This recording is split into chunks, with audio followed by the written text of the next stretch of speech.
Buenas tardes, profesor. Somos del grupo 3 del curso de predimensionamiento estructural. Nuestro tema de hoy es cimentación profunda o semiprofunda y elementos estructurales. Primero, como para dar una introducción al tema que vamos a exponer, queremos decir como intro que la cimentación puede definirse en general como el conjunto de elementos de cualquier edificación, cuya misión es transmitir al terreno que lo soporta las acciones procedentes de la estructura. Es decir, la cimentación profunda generalmente se da en suelos malos, en la que no tienen buena capacidad portante. Por lo tanto, se requiere un diseño que va a depender, por tanto, no solo de las características del edificio, sino también de la naturaleza del terreno.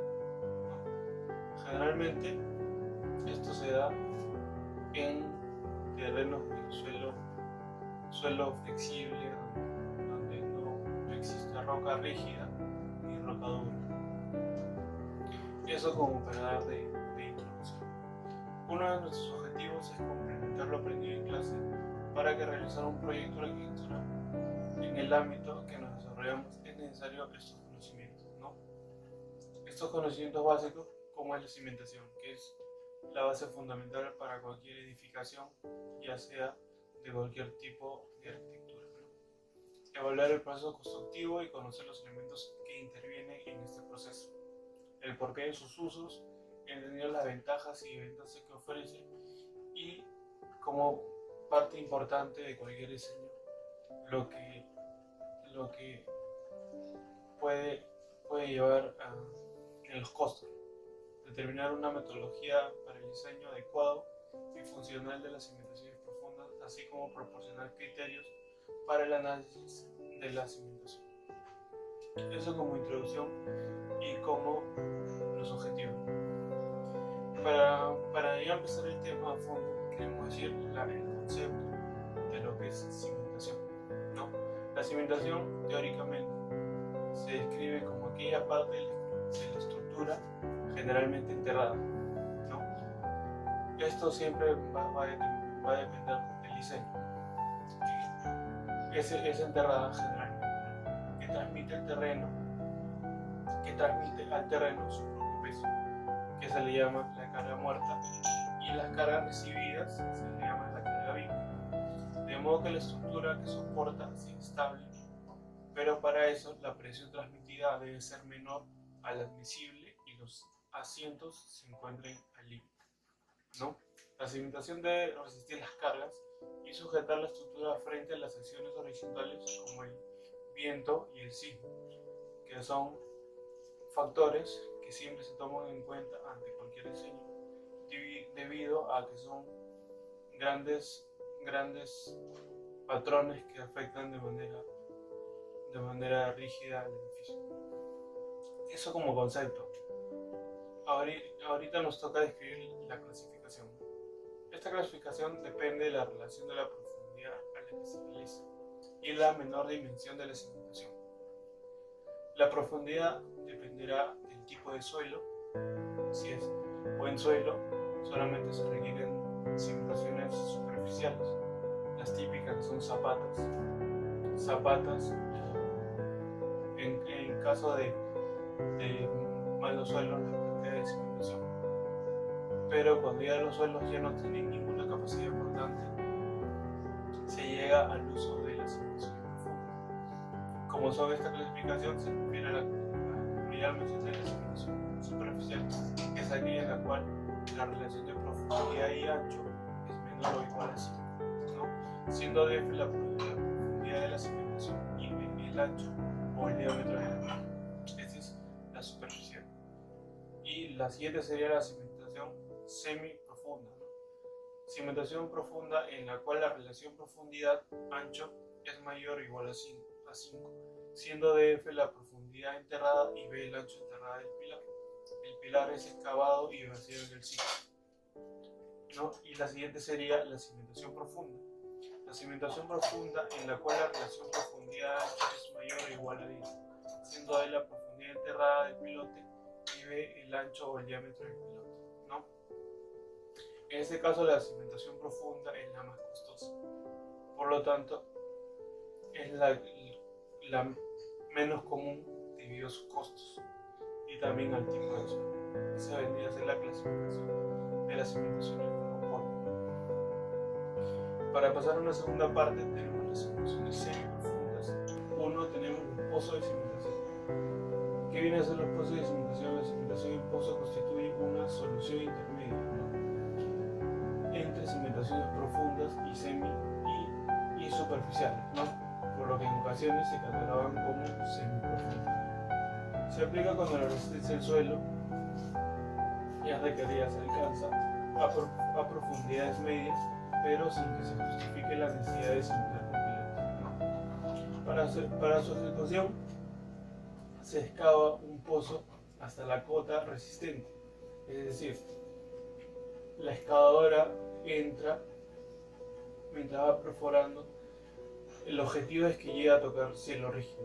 Es por eso que son tan profundas, porque pasan arcilla, pasan limo, hasta encontrar rocadura, ¿no? Y a partir de aquí existen dos posibilidades, ¿no? La primera consiste en rellenar el pozo con hormigón pobre hasta la cota conveniente, y sobre esta columna se apoya la zapata, ¿no? Esa es una de las primeras posibilidades. La segunda consiste en ejecutar la zapata directamente sobre el suelo y con el objeto de no aumentar la esbeltez del pilar y apoyar este sobre un plinto de hormigón, ¿no? Esas son las dos posibilidades que existen al realizar este tipo de cimentación. En ambos casos es preciso considerar el cálculo del peso adicional, sea del bloque de relleno de hormigón o de la tierra sobre la zapata, ¿no? Estas soluciones con pozos rectangulares o circulares están coordinadas por los medios manuales de excavación, pudiendo alcanzar profundidades de 30 metros con medios mecánicos, los cuales son muy costosos. Se puede observar cierta analogía, como se verá más adelante. En esta parte vamos a hablar del modo, ¿no?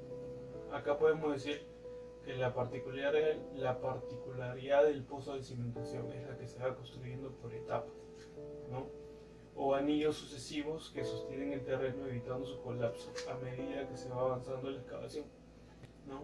Y así, una vez llegada a la profundidad deseada, se construye un tapón de hormigón en la base, de forma que el peso de la estructura que ha de construirse sobre la cimentación se reparta uniformemente, es decir, todas las cargas provenientes del peso del edificio, ¿no?, que puede llegar a ser de hasta 12 y 15 metros de diámetro. En el caso de ser circular y tener largo más de 20 metros en caso de ser rectangular. Una vez sellado el pozo en la base, se puede proceder a llenarlo con material inerte o puede dejarse vacío.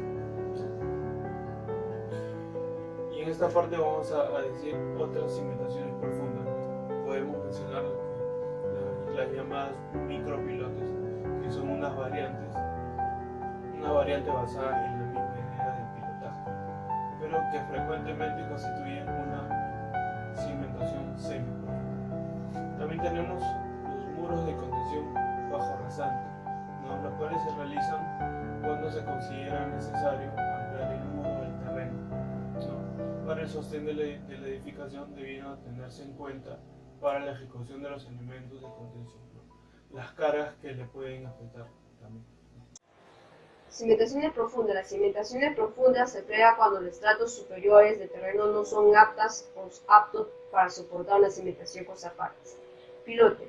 El pilote o sistema de pilotaje es un tipo de cimentación profunda de tipo puntual, que se hinca en el terreno buscando siempre el estrato resistente capaz de soportar las cargas transmitidas. Su clasificación por su forma de trabajar. El pilote tiene tres partes, primeramente, que es la punta, el fuste, el cepado o apoyo. Su modo de trabajo depende de la naturaleza del terreno y de la profundidad a la que se encuentra un estrato resistente. Pilote que trabaja por punta, que son pilotes columnas también llamados así, que son aquellos en los que la carga se transmite por la punta del pilote. Esto sucede cuando está empotrado en un terreno mucho más competente que el resto del terreno que está por encima de él. Los pilotes que trabajan por fuste, pilotes flotantes, que son aquellos en los que la carga recibida por el pilote Es transmitida al terreno por rozamiento en el terreno y el fuste del pilote. Por su ejecución, pilote de desplazamiento. Pilotes hincados prefabricados. Consiste en clavar literalmente el pilote en el terreno. Como no se extrae el terreno, este se compacta al clavarse el pilote. Son en general caros y pueden no alcanzar la profundidad de cálculo si se encuentra en una capa competente de terreno en su camino. Pilotes hincados, una tubería hormigonados in situ. Consiste en hincar una tubería a golpe de masa hasta alcanzar la profundidad de cálculo. Alcanzada esta se introduce la armadura y se hormigona. Luego tenemos pilote de extracción. La mayoría de los problemas de cimentación profunda se resuelven por alguno de estos tipos que a continuación se describe. Pilote barrenados sin intubación. Consiste en perforar un terreno con una barrena o hélice, que es estable gracias a su cohesión interna, construido con o sin auxilio de tubería, perforando un agujero en el terreno y rellenándolo posteriormente con hormigón armado. Pilotes encamisados o de extracción con intubación recomendable consiste en introducir un tubo metálico llamado también camisa que sujeta las paredes inestables de la perforación. La longitud del tubo puede cubrir la capa inestable y empotrar a la capa estable. La introducción y la extracción de la camisa se realiza con vibraciones y entubadoras o morsas. Luego tenemos por su configuración que son los pilotes aislados o grupo de pilotes. Los pilotes aislados son aquellos que están lo suficientemente alejados de los demás pilotes como para que no exista una interacción geotécnica entre ellos. Grupo de pilotes, generalmente los pilotes se colocan en grupos y los mecanismos de falla son diferentes a los de un pilote. Luego, si existe se exige una separación mínima entre pilotes, pero si no hay esa separación mínima, los efectos de esfuerzos se traslapan, reduciéndose la capacidad individual del pilote. Por su materialidad, la construcción de pilotes se admite distintos materiales: hormigón armado, hormigón prefabricado, acero, madera, mixtos. Hormigón armado, modo de ejecución in situ mediante excavación previa, aunque también podrá realizarse mediante desplazamiento de terreno o con técnicas mixtas, que es la excavación o desplazamiento parcial. Hormigón prefabricado puede ser hormigón armado, hormigones de alta resistencia o hormigón pretensado o postensado. Hay que tener en cuenta que si los pilotes son de gran longitud, los armados deben estar previstos para soportar las tensiones derivadas del transporte. Luego el acero es configurado en secciones huecas de forma tubular o con perfiles de W, también perfiles laminados en H. Estos pilotes están sujetos a corrosión.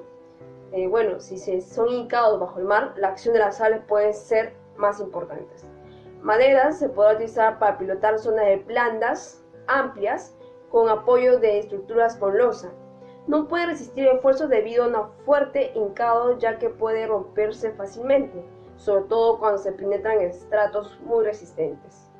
El mixtos está formado de acero tubular rodeados y o rellenados de mortero. Precauciones constructivas. Para la colocación in situ, la distancia mínima entre la pilotera y la colocación del concreto debe ser según lo especificado. La tubería debe ser inspeccionada justo antes de rellenarla con concreto. Debe estar libre de cualquier impureza y no contener más de 10 centímetros de agua. Si durante el proceso se realiza una pausa, para poder continuar se debe colocar dovelas de acero en la parte superior del hormigonado. El método TREMI se basa en el llenado por flujo inverso. Se usa para verter concreto a través de agua, cuando la perforación quede inundada. El concreto es bombeado de forma continua desde el océano hacia el fondo y desplegando el agua e impurezas hacia la superficie. Las desventajas de los pilotes. La dificultad para aumentar o reducir su longitud en caso de que éste haya sido mal estimado.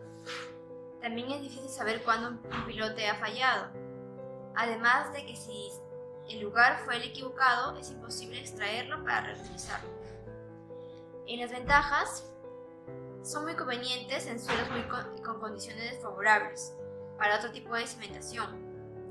Además, tienen una buena distribución de cargas en el subsuelo, ya que pueden trabajar individual o colectivamente. Capítulo 4. Elementos estructurales. Muro de pantalla. Son elementos estructurales de contención de tierra empleados tanto para sistemas de retención y contención temporal como paredes permanentes.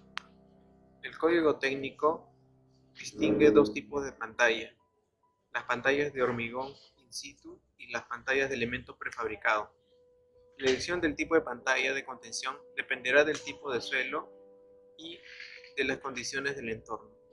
Hormigón in situ son elementos de contención de tierra que se emplean para realizar excavaciones verticales en aquellos casos en los que el terreno, los edificios u otras estructuras cimentadas en las edificaciones de la excavación no serían estables sin sujeción, o bien se trate de eliminar posibles filtraciones de agua a través de los taludes o de la excavación y eliminar o reducir al límite admisible las posibles filtraciones a través de ellas.